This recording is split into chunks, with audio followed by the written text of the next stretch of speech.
Good day, 3S TVM, revolutioning capital budgeting learning through e-sport gamification. I'm Dr. Lingesh, together with me, Encik Nur Azman bin Abdullah and Puan Rasik Kumari Munian. Apakah cabaran utama dalam pembelajaran konsep nilai masa wang? Antaranya ialah pelajar merasakan topik ini terlalu abstrak untuk memahami konsep-konsep asas seperti kadar faedah, pengiraan nilai masa depan dan nilai masa kini. Selain itu, aplikasi praktikal yang tidak mencukupi menyebabkan pelajar kurang menunjukkan minat atau penyertaan untuk menyiapkan tutorial atau tugasan yang diberi dalam topik ini.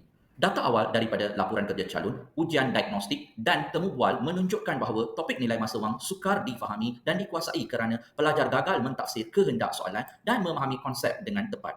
Akibatnya, motivasi dan penglibatan pelajar turut menurun. Situasi ini membimbangkan kami kerana topik ini menyumbang 40% dalam peperiksaan semester program matrikulasi. Bagi mengatasi cabaran ini, kami sebagai pensyarah abad ke-21 menggunakan pendekatan teknologi digital untuk PDP interaktif, pembelajaran berpusatkan pelajar dan pembelajaran bermakna yang mengkaitkan konsep dengan dunia sebenar. Langkah ini bertujuan untuk meningkatkan kefahaman, motivasi dan prestasi pelajar secara menyeluruh. Bagi mengatasi masalah ini, kami telah menghasilkan satu inovasi dengan kata kunci multimedia dan gamifikasi. Inovasi ini mengutamakan strategi pengajaran berpusatkan pelajar melalui aktiviti dan tugasan yang analitik. Inovasi ini dihasilkan sebagai e-sport 3S TVM, that means 3 step to evaluate time value of money, yang membangunkan ataupun membantu pelajar menguasai topik nilai masa wang dengan lebih menyeronokkan dan bermakna melalui pendekatan pembelajaran abad ke-21. Perbandingan alternatif pembelajaran bagi mengatasi pembelajaran topik nilai masa wang. Antaranya adalah dibandingkan dengan kaedah konvensional, seterusnya kuis online dan kaedah e-sukan 3STVM, dan turut dilihat kelebihan dan kelemahan setiap kaedah tersebut. Inovasi pembelajaran gamifikasi e-sukan 3STVM merupakan satu strategi pembelajaran berasaskan permainan yang direka khas untuk memantapkan pemahaman pelajar terhadap konsep nilai masa wang, iaitu time value of money, dalam subjek pengurusan perniagaan, terutamanya kepada pelajar yang lemah dan sukar untuk memahami konsep yang asas. Objektif utama e-sukan 3STVM iaitu meningkatkan penglibatan pelajar. Objektif kedua, mengukuhkan penguasaan konsep. Objektif kedua, mengukuhkan penguasaan konsep. Objektif kedua, mengukuhkan penguasaan konsep. Pertimbangan pelaksanaan e-sukan 3STVM antaranya adalah persediaan teknikal dan bagaimana cara mengintegrasikan kurikulum yang sedia ada dalam topik nilai masa wang. Metodologi model AD dijadikan panduan utama dalam penghasilan inovasi e-sukan 3STVM, di mana analisis, reka bentuk, pembangunan, pelaksanaan dan penilaian kelima-lima langkah ini diperhalusi satu persatu. Mengapa e-sport gamification menjadi pilihan kami? Kerana ia melibatkan penglibatan aktif pelajar. Selain itu, menjadikan PDP kami lebih interaktif dan mewujudkan kerjasama di kalangan pelajar. Gamifikasi ini dibentuk dengan 3 langkah yang mudah, iaitu mengenal pasti kehendak soalan, memilih formula yang betul dan menyelesaikan dengan jalan kerja yang tepat. Selain itu, gamifikasi ini juga turut mengutamakan aras taksonomi belum, iaitu daripada mudah kepada sukar, untuk memotivasikan dan mengembalikan semangat pelajar untuk menguasai topik ini. Ciri-ciri utama e-sport 3STBM ialah melibatkan pemarkaan yang dinamik, seterusnya mood bilangan pemain yang ramai, sistem ganjaran dan konsep tutorial. 3 langkah mudah yang harus dikuasai oleh pelajar. Yang pertama ialah pelajar harus mengenal pasti soalan yang diterima itu menunjukkan present value atau future value. Yang kedua, adakah ia sekaligus atau annuity? Yang ketiga, sekiranya annuity, adakah ia matang atau biasa? Gamifikasi e-sukan 3STBM dibentuk dengan aplikasi Scratch dengan menggunakan konsep mendaki bukit.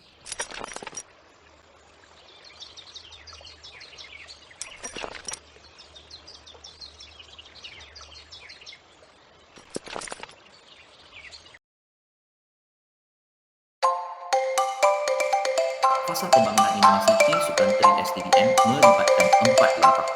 Peringkat pertama, perancangan dan reka bentuk. Antara perkara yang diberi perhatian adalah kenal pasti objektif pembelajaran, membangunkan rangka kerja 3STBM dan pilih teknologi dan alat yang sesuai. Peringkat kedua, penciptaan kandungan dan integrasi. Perkara yang diberi keutamaan adalah simulasi menarik reka bentuk dan menggabungkan kandungan pendidikan terutamanya dalam topik nilai masa wang. Peringkat ketiga, ujian perintis dan maklum balas. Pada mulanya, ujian perintis dilakukan kepada satu kumpulan yang kecil sebelum dilaksanakan sepenuhnya dan mendapatkan maklum balas dalam bentuk kualitatif dan kuantitatif. Seterusnya, memperhalusi permainan dan kandungan agar tidak wujud kelemahan dalam pengaplikasian permainan 3S TVM. Peringkat terakhir iaitu peringkat keempat, iaitu pelaksanaan skala penuh.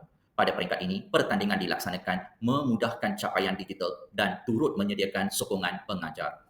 Impak utama gamifikasi e-sukan 3STBM menunjukkan peningkatan yang memberangsangkan. Kesan utama gamifikasi 3STBM ini ialah menunjukkan 88% peningkatan penglibatan pelajar, 90% pelajar menunjukkan peningkatan dalam skor ujian dan seterusnya 70% pelajar menunjukkan pengekalan konsep pembelajaran asas dalam nilai masa wang.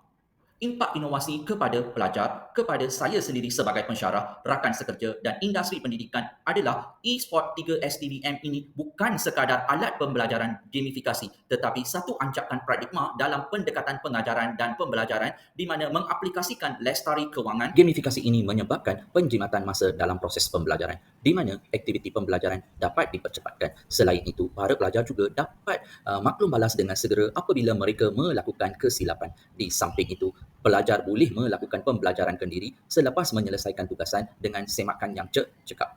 Keberkesanan kos inovasi di mana pengurangan kos bahan fizikal berlaku disebabkan sepenuhnya menggunakan secara online. Yang kedua, kos latihan guru atau pensyarah dapat diminimumkan kerana tidak memerlukan kemahiran teknikal yang lebih rumit. Yang ketiga, boleh digunakan semula tanpa kos tambahan disebabkan hanya perlu melakukan pengubahsuaian yang sedikit apabila kita sebar luaskan kepada subjek yang lain. Yang keempat, scalability dan yang menjimatkan. Tidak dilupakan juga peningkatan produktiviti di kalangan para pelajar, di mana inovasi ini menyebabkan pembelajaran aktif di kalangan pelajar selepas inovasi ini dilaksanakan. Selain itu, kerjasama antara rakan-rakan mereka turut meningkat, membantu antara satu sama lain. Selain itu, mereka ada matlamat yang ingin dicapai selepas inovasi ini dilaksanakan. Hasil temu bual bersama pelajar dan pensyarah menunjukkan gamifikasi ini menunjukkan pengalaman yang positif, di mana pembelajaran yang menyeronokkan, memperkasakan guru dan turut melibatkan penglibatan komuniti. Hasil soal selidik menunjukkan inovasi ini menunjukkan kemesraan pengguna, di mana antara muka gamifikasi ini menunjukkan user friendly dan boleh diakses pada bilangan peranti yang banyak. Selain itu, penglibatan melalui permainan interaktif memang diminati dan menimbulkan motivasi di kalangan para pelajar. Novelty inovasi. Inovasi ini menggunakan pendekatan pengajaran dan pembelajaran gamifikasi untuk menggalakkan penyertaan para pelajar, terutamanya dalam topik nilai masa wang. Selain itu, inovasi ini juga telah memperkenalkan 3 step yang baru yang tidak diperkenalkan lagi bagi menyelesaikan masalah kewangan dalam topik nilai masa wang, iaitu mengenal pasti kehendak soalan, memilih formula yang tepat dan menggunakan jalan kerja yang tepat. Yang ketiga, inovasi ini menggunakan aras taksonomi belum daripada mudah kepada sukar bagi memotivasikan pelajar untuk turut serta. Dan yang terakhir sekali adalah inovasi ini menyebabkan pembelajaran berpusatkan pelajar, terutamanya bagi menekankan pembelajaran bermakna. Bagaimana potensi untuk pembangunan dan pengembangan inovasi ini? Di mana inovasi ini boleh dilaksanakan dalam skala yang besar, boleh disesuaikan mengikut pelbagai aras pelajar. Selain itu, aplikasi merentas disiplin boleh digunakan untuk pelbagai subjek.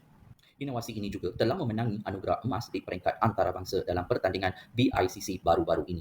Inovasi ini juga telah didaftarkan di bawah Intellectual Property.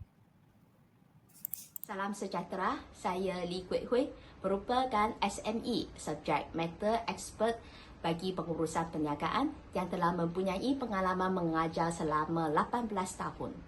Saya dapati inovasi 4SCB iaitu Capital Budgeting ini sangat memberangsangkan dan boleh memberi bantuan untuk meningkatkan prestasi pencapaian pelajar nanti. Sekian, terima kasih.